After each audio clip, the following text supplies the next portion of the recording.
with it. They're all at lunch.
Hi folks, how's it going? Hello, good, how are you? Good. I'm with the Protectors of the Bible, so I'm just here to help out with them. Is anyone going to be right there, do we know? Then you could leave that open for that. Okay, perfect. Oh, great. You should be fine. You can roll that down. Perfect. Yep, I use it, because I avoid that. Yeah. I don't want to come back in my head showing up. Right. Some press stuff that someone's trying to watch. Or record. Got my ball spot, that's it. I've done it before. So.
Lots of cameras, right?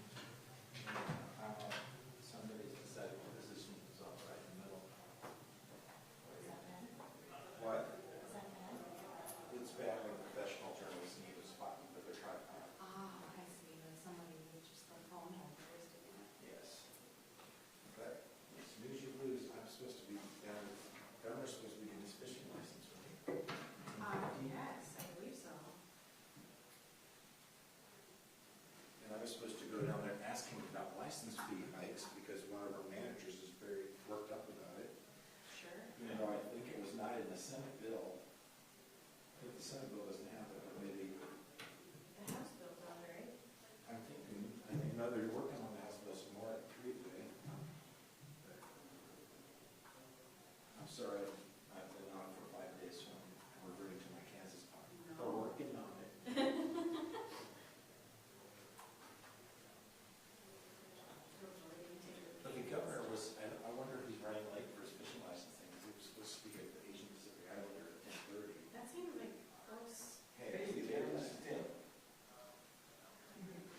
another sign of life?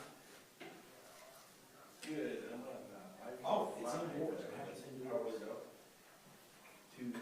Yeah, it's indoors in the lobby. It's we may miss it. It's a weird she does. Okay, bye. Yes, it's a nice day. That's not where you're supposed to be. I was gonna say, I bet you've never seen this shot before. and this is gonna start at Ellison Central Time. It should be the podium here, and I just have it set up, so it's gaining up on anything. But this will be the microphone, check 1, 2, testing 1, 2, 3. Anybody else want a mic check? All right. I'm gonna keep on talking. All right, we're good. Okay, I'll call the desk. All right, thank you. Bye.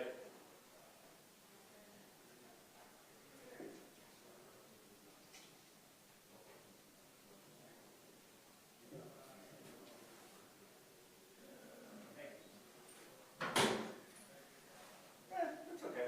Pete's parent. You all right? I was in Barron, Wisconsin until 6:30 last night. So, I'll take it. Why is it till 10:30? Okay. I'm here. All right, bye. You say you were whining about being in Wisconsin till 6:30? Well, I know, you were there later than I was. I was there till 10:30, Yeah. but, you know, wasn't that good back. It's fine. It was just, like I said, it was just the fact that, our assignment desk forgot to tell me about it until 1:30 in the afternoon. I found out at 2:15, Yeah? but I was that side, so Yeah. it doesn't matter. No, I mean, I got sent here at 11 for, you know, for a presser at 11. Then we got lunch, I'm sitting on lunch, and Paul Booth's calling me like, when are you gonna be here? I don't know what you're talking about. You just say, I am here.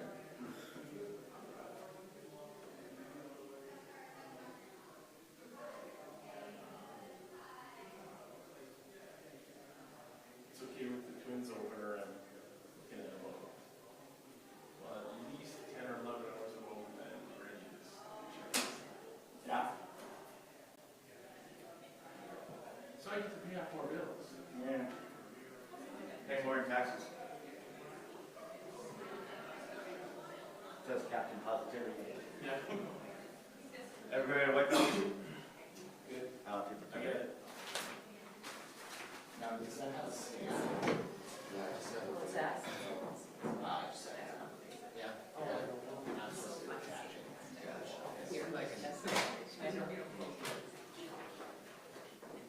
know, she's never changes.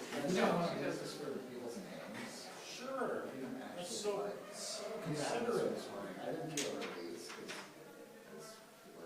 Straight to the end. I'll send it after. But you want this for the names? I have. Yeah. Thank you. Do you guys want these, Were those you must have brought the door? Yeah, same thing. Good, good.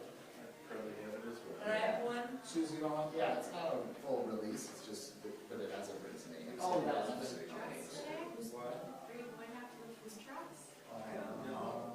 Yours just means on timing, and ours is. Oh, At one point today, they wanted me to package the Senate bill, Which one? the one that's on the floor, Oh. it based solely on the fact that I said when it was in the House, the Republicans raised your right to sit down. Solar. Sit up and. Good morning. Hey, Brooke. Good, how are you? Can we profit, do you think? Is it gonna be visible, I I guess? don't know. I think that might be our best course of action. They're getting another, they're getting another report. Cool, thank you. That's No, cool. I mean, plan right now, the scroll falls into a transformer somewhere.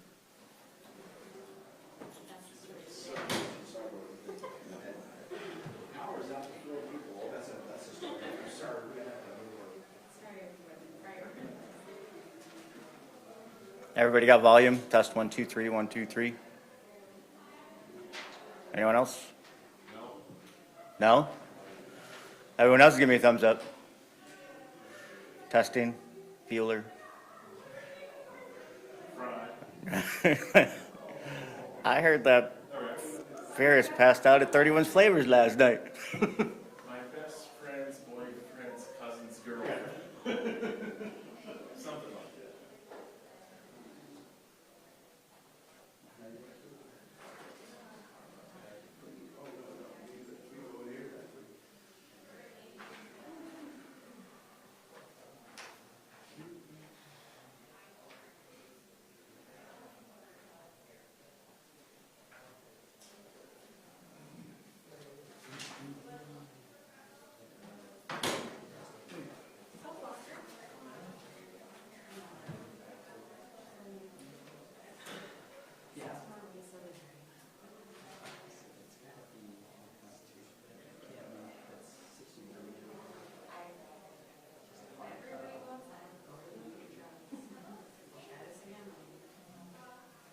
How much of the $17 billion surplus will you spend?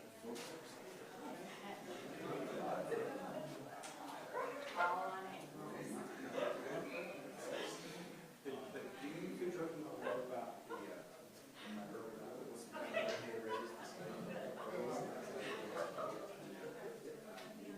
daily expenses? Oh, yeah. Per diem. Per diem. You think they go down? Well, somebody told me the bills are in addition to per diem. I feel like it's all bills. I can believe it. I can believe that it's housing plus.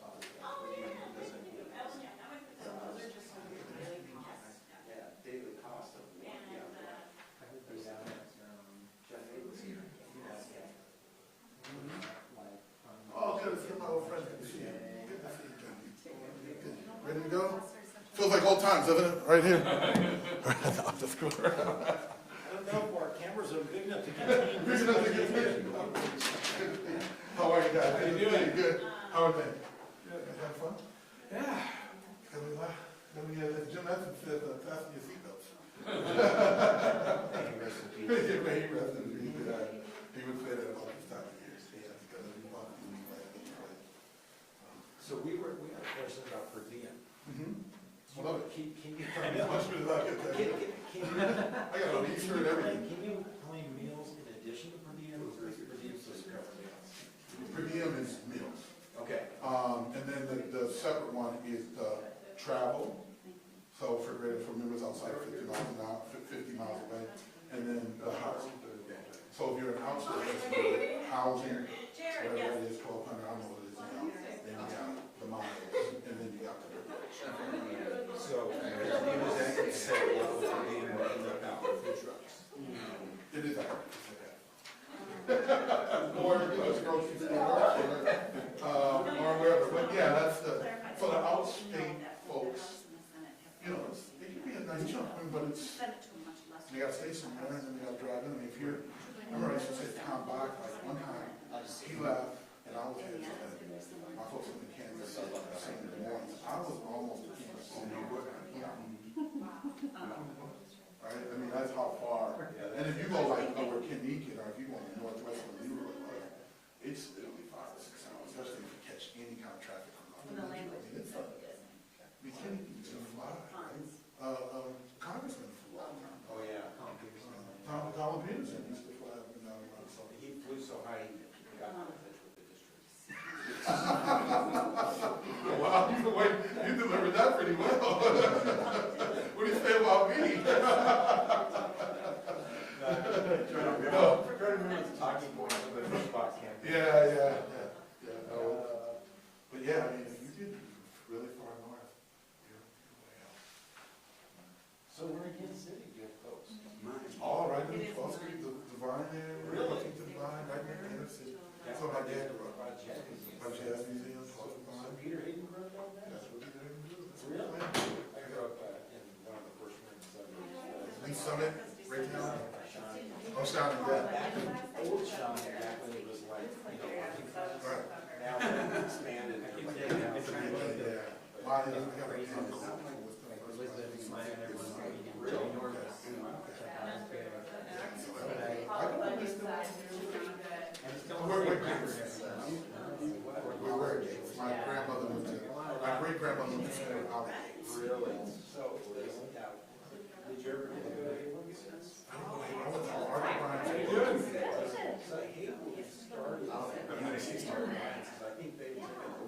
Oh, right.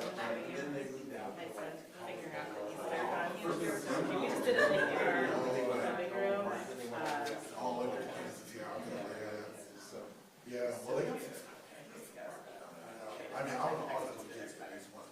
Have you been to Joe's? How did you get that big? Yeah, that was.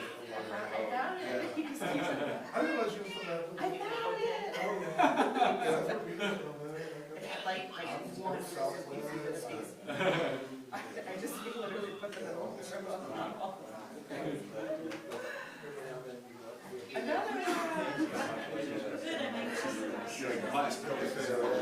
Yeah, we just put them over the camera. Yeah, one side of Germany. What's the park?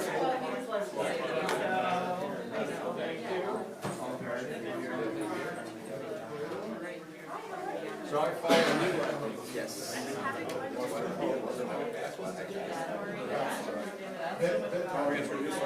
Keep running behind it so we have to pull in a picture. Perfect. So you just get the way. The next key. Key opens it up. That's it. You got it.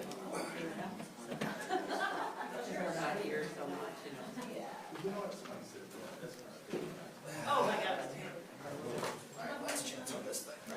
We're good. All right, we ready to go? Great. All right, well, good morning. Thank you for joining us today. My name is Maggie Emery. I'm the Interim Executive Director of Protect Minnesota. Protect Minnesota was founded in 1991 as a coalition of 16 statewide groups here in Minnesota committed to working together to prevent gun violence in our state. Now, we are the only state-based, statewide gun violence prevention organization working in Minnesota. Minnesota is at a crossroads right now when it comes to preventing gun violence in our state. Today, I'm very proud to be joined by voices from across the state who are demanding action on this issue. There are 6 more weeks left in the legislative session. In the week since the legislature went on recess, there were 8 mass shootings in the United States. How many mass shootings will there be? How many shootings will there be in the next 6 weeks of session? How many shootings do there need to be before action is taken on this issue by our legislature? In 2021, 570 Minnesotans lost their lives to gun violence. That's 570 preventable deaths. That's 570 families who are just in 1 year left wondering why, mourning a loss, missing someone they will never get back. Gun violence in every corner of our state is causing more and more people to stand up and fight for change. Of those 570 gun deaths in 2021, almost 70% of them were suicides, and the vast majority of those happened in greater Minnesota. You are not immune to gun violence, no matter who you are or where you live. In our state, it's something that impacts all of us. But we don't have to sit helpless on the sidelines as these tragedies happen in our state. We can pass this legislative session common sense legislation that has been proven to work in other places that will be effective here. Extremist protection orders, universal background checks, and funding for community violence intervention represents the baseline of where we should be in our state. It represents life-saving legislation that is widely popular and evidence-based and the right thing to do. We're pleased to see that these important bills are moving through the Minnesota legislature, but now is not the time to stop. This year, we can come together to pass common sense reforms that will make a difference.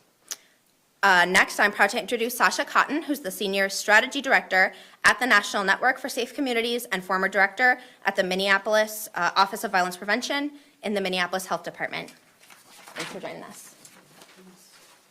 Well, good morning, everybody. As Maggie said, I'm Sasha Cotton with the National Network for Safe Communities at John Jay College and the former director of the Minneapolis Office of Violence Prevention and a continued resident of the state of Minnesota. I come to you today, yes, with those professional hats and as a public health professional, but more importantly, as a mother and a grandmother and a resident of this state. And also someone who, quite frankly, was supposed to be in Louisville yesterday. Due to unforeseen circumstances, I was not able to travel, but my team is there and was impacted by the mass shooting that Louisville experienced because I am working at the national level now. My team is also working in Nashville, where we saw the recent school shooting. How many more lives have to be lost across our country before state by state we recognize the need for comprehensive gun reform and the implementation of the measures that we know are required to keep our communities and our children safe? I dropped my grandson off at school this morning, and I am scared every day that he will not be safe in his school building because guns will be entered into that building and could take his life or the life of his colleagues or his classmates, the life of his teachers. We can do this, Minnesota. We can pass this reform to make our kids safe, because if we don't, we are begging to be next. We don't want to be the next Louisville. We don't want to be the next Nashville. Let's do what we know needs to happen, pass this reform so that Minnesota students, children, and families can be safe. Thank you. At this time, I will turn it over to Kiwanis Valea. Good morning, everybody. My name is Kiwanis Valea, and I work with Metro Youth Diversion. And Metro Youth Diversion is an organization that's out there on a daily basis with our boots on the ground, helping to prevent such as shootings and violence and to guns, knives, or anything else that prevails. So we also learn how to engage with help people with individuals with substance use disorder, which leads to violence and things like that. So on a daily basis, from Wednesday to Sunday, we're out there from 3 in the afternoon to 8 at night or 9 at night. And we're out there trying to do our best to prevent other individuals to go through the things that I went through. See, I suffer from grief myself. My 13-year-old child was murdered, coming from school, shot 3 times in the chest and just put on the porch. And I'm also a single father of 2 boys that's 8 and 9 years old. And when I'm sitting at the table and they telling me, and I ask them, who do you want to be when you grow up? And they look me in my eyes and say, Daddy, I want to be you. That's the reason why it's so important to pass this bill for CVI, for individuals like myself and other organizations can get out and put their boots on the ground and put their heart, sweat, and soul into saving other parents' lives. Because dealing with grief is real hard. When my kid's birthday come up, I got to think about him. When Christmas come up, I got to think about him. When I'm looking at my 2 kids and dropping them off at school and battling with them on a daily basis, I just think about if they're going to come home safe, am I going to go home to pick up my kids? And that's one of the main reasons why I get out there on the streets and do what I do on a daily basis. From this time, I am going to introduce Dr. Thomas Kotke. Thanks much. I'm Tom Kotke. I'm a cardiologist. I'm medical director for Wellbeing at Health Partner, and I also serve on the board of Protect Minnesota. I grew up in South Minneapolis, attended Kenwood School, Jefferson Junior High, West High School. Now I live in St. Paul. These facts are important because my first encounter with gun violence and suicide was the death of my classmate, Eddie Holt, when we were approximately 20 years old. Eddie lived a street over. I met him in kindergarten. My first memory of Eddie was we got busted for throwing a teddy bear across the room and playing catch with it. Teacher didn't like that so much. You know, we got scolded. And my next memory was in the garage of his parents' house, and he was showing me a revolver that he had found underneath a pile of clothes or a pile of something. Okay. The third memory of Eddie was looking at him in his coffin with a bandage wrapped around his head that apparently was hiding what was left of the back of his skull when he had shot himself. A few years ago, Michael Trangle and I, Michael was a psychiatrist at Health Partners, examined the records of Health Partners patients who had died by suicide. 85% died by a gunshot. Half of the patients had neither an insurance claim nor a visit for a psychosocial condition. These suicides were totally unexpected from our perspective. In 2004, the violence of suicide by firearm entered my personal life once again when a close friend of my wife's family died by self-harm of a firearm. Both my father-in-law and this friend, Dr. Jack Mischenfelder, were anesthesiologists at the Mayo Clinic, Rochester. I and my family were totally unprepared for the suicide of Jack's death. The third episode that affected me was the suicide of a Park Nicollet patient who had been treated for depression. He was doing better. He had never talked about violence. He had never mentioned his guns. He went home. One night he murdered his family, his entire family, and then died by his own hand. I don't have the data, but it appears to me that murder-suicide is becoming more frequent. Murder-suicide, like the last two events. How can a mass shooter episode be considered anything else?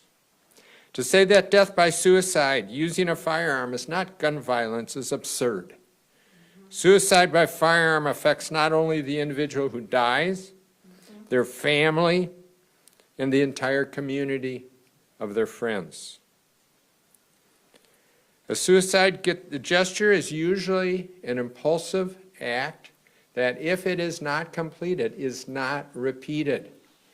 And extreme risk protection orders give us the opportunity to intervene and interrupt. At this time, it's essential that we pass extreme risk protection orders, background checks, and criminal violence interruption bills. So thank you, and I'll turn it over to our Attorney General, Keith Ellison. Thank you, Dr. Keith. Thank you. I just want to thank our entire Gun Violence Prevention Coalition. And I think the value of this group of speakers you've heard today is that they come from every walk of life. Teenagers sorting out what should be a fistfight with guns, with deadly results. A beloved friend who is in a fit of anxiety and depression takes their life. Suicide is a permanent solution to a temporary problem. We can intervene. We can help you through this. We can do it, but we need the time. And if you can just get a gun like that, we don't have the time. On a national scale, Minnesota, as special as it is to each one of us, we're kind of not that special when it comes to the epidemic of gun violence throughout the country. We've got to do something about it. And so we have an urgent message. 6 more weeks. Prioritize gun violence prevention laws now. 6 more weeks. Save some lives now. 6 more weeks. Make sure that we have the people who can go out in the community and relate to folks as a peer, like what Q was talking about, to talk to people and talk the violence down. That's what the community violence interrupters are all about. Preventing gun violence, saying we don't have to settle it this way. What's your problem? What's your problem? Let's talk about this. Let's not shoot it out. Let's talk it out. 6 more weeks to get some good red flag laws in here, which protect so many people who are in crisis, particularly violence against women. And of course, background checks. Why not some background checks? And let me just tell you, I've been practicing 30 years, and I've studied the Bruin decision, and I'm even fighting and appealing this most recent decision involving young people who are allowed to now have carry, where we'll see how that works out, but we are fighting it, we are appealing it. And I'm telling you that I think that even though I vehemently disagree with where the Supreme Court is now on gun law, gun jurisprudence, there's still plenty of room to legislate to protect people's lives. We are not barred. There is space. Now, is the Supreme Court wrong on Bruin? Yes. Were they wrong on Heller? Yes. But you know what? Even with those decisions, leave enough space for our legislature to act now if they will act now. And we're asking for bipartisan support. Right here, right now, I am saying that we need our Republican colleagues to join with us to prevent life. Nothing about a red flag law interferes with your right to the Second Amendment. Nothing about community violence interrupters interferes with your right to the Second Amendment. Nothing involving a background check interferes with your right to use your Second Amendment rights. We can do this in a bipartisan way. We can save lives, but we only got 6 weeks to do it. We cannot mess around. There are a lot of competing possibilities, a lot of competing priorities, and I know that, but what could be more of a priority than saving Minnesotans' lives right here, right now? Let's get these laws passed. Thank you. All right, we have a few minutes to take questions from reporters if anyone has a question.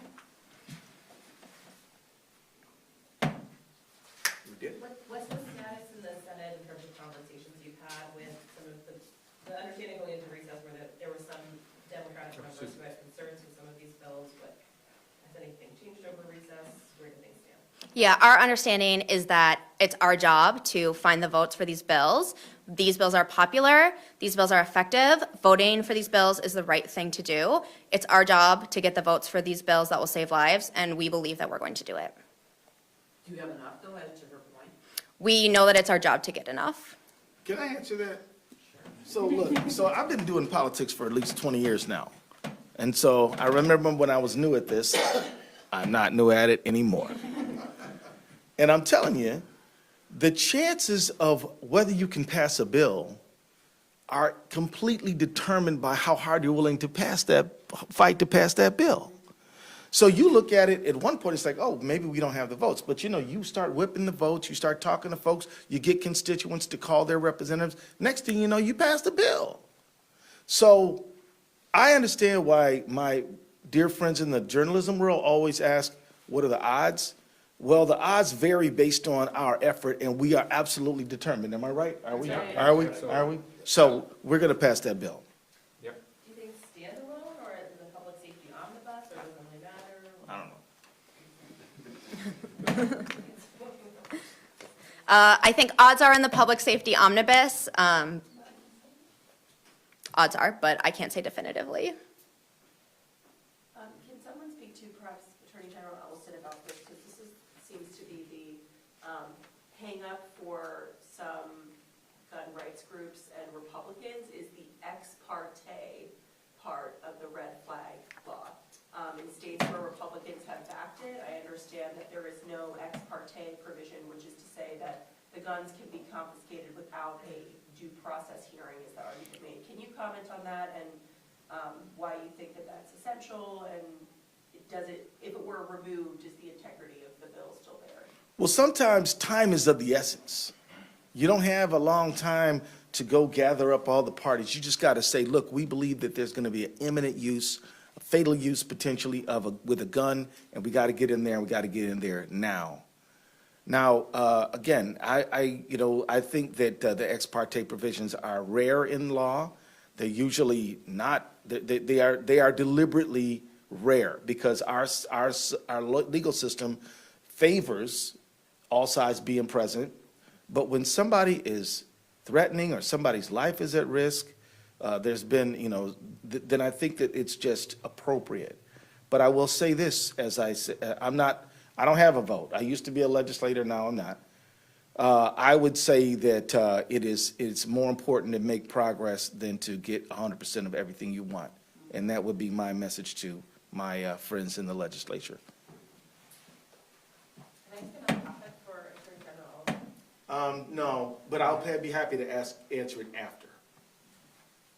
So part of the pushback from the gun rights groups is that none of the mass shootings match the circumstances that would be covered by these two pieces of legislation. What do you say when you hear that?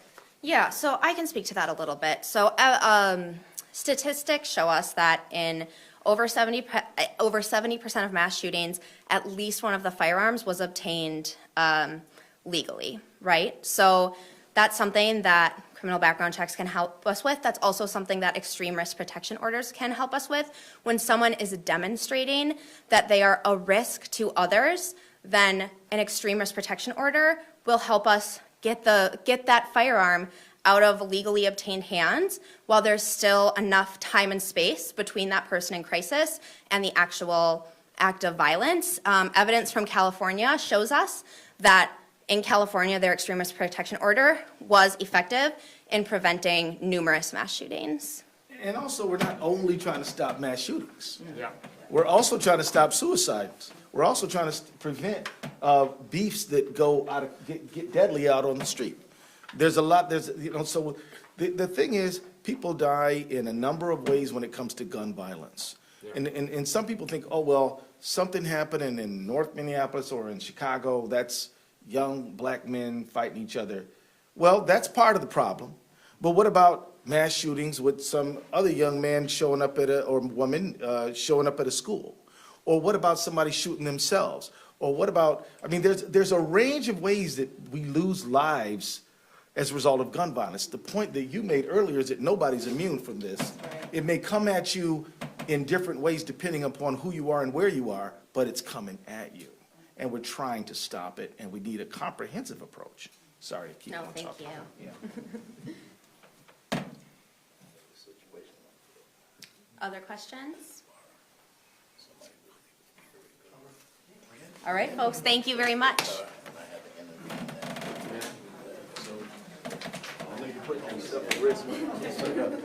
Thanks a lot. Okay, well, call. This is the last time I'm right here.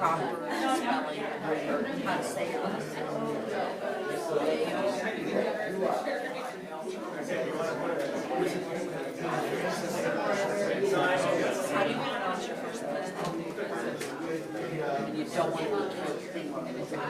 Juana's delay. And your child was killed with.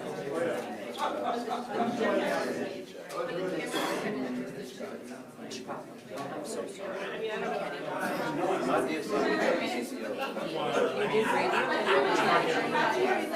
I'm on radio.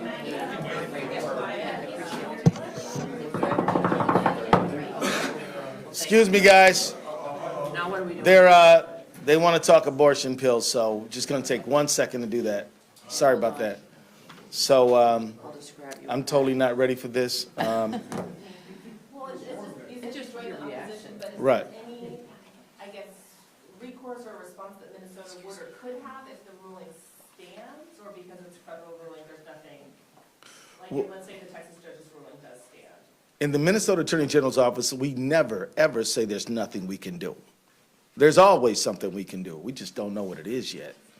And we believe that a woman has a right to choose. We believe that this drug has got decades worth of use, and it's a legitimate, good drug and ought to be available. Believe this is a highly ideological decision. And there's a competing decision out of Washington State, as you know. And so, yeah, we've joined the opposition to this. It needs to be appealed. We're so glad that the Biden administration's appealing it. It's a basic issue of individual liberty and personal autonomy. And, you know, we understand that some people are opposed to that, but we're in favor of it. So we will stand up for a woman's right to choose and for people to make their own choices about their reproduction. What has your guidance been to providers following the Washington decision? Are they still sort of in the clear legally in offering this stuff? Well, you know, I got to be honest with you. Given the dueling decisions that way, we don't have tons of clarity. I can tell you that my staff is working on it now, and we'll issue something as soon as we can to give people as much clarity as we can.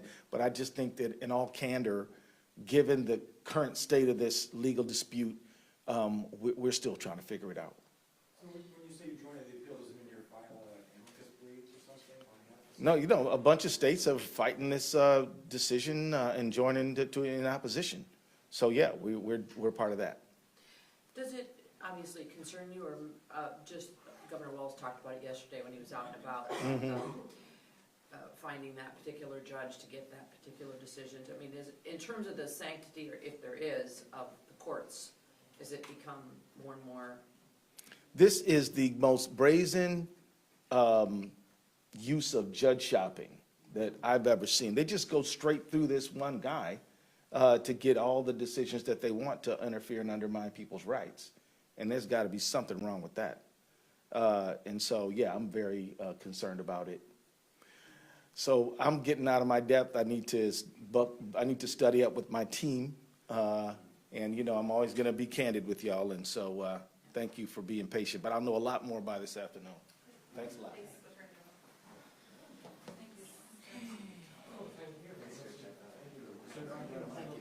Thank you, have a nice day.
spectacle.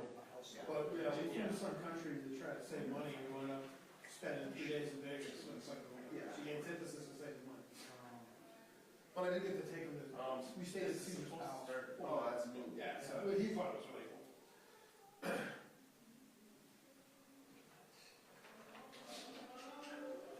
Some country you can really roll legs. Yeah, it was, they canceled 2 flights day after that year from, no, he went back to the Gulf and he's already back to the station. Just saying, Well, yeah, just wait. and, Well, so let's that's go this weekend, put your head down and and, well, there'll be a lot of when it's all over. we got 2 flights, 2 flights a day. I've never done a job, I don't move here. Right, yeah. Well, I mean, I just got back. Yeah, the 9 AM flight, I was back last week for 2 days, and then I, you know, worked We for had all 9 night. AM This is flight. literally my first press conference back. We rolled that in. Well, neither of us were full, so they canceled the 9 AM, which everyone in the retail areas went out, so I'm like, now I gotta call the work. Just trying to find a place there. Kind of warm. Yeah. There's a lot of snow on the ground still in Utah, but for the rest of it was. Where do you go in Arizona? Well, we just actually, Arizona was the one state we just drove back and forth for, like the corner there, yeah. But, yeah, we were in, like, Bryce Canyon, Zion National Park. Pretty good. Oh, you know, the window? I went to Death Valley. I just fired Flight 10 There's a Josh Rashid Rashid 7 monument in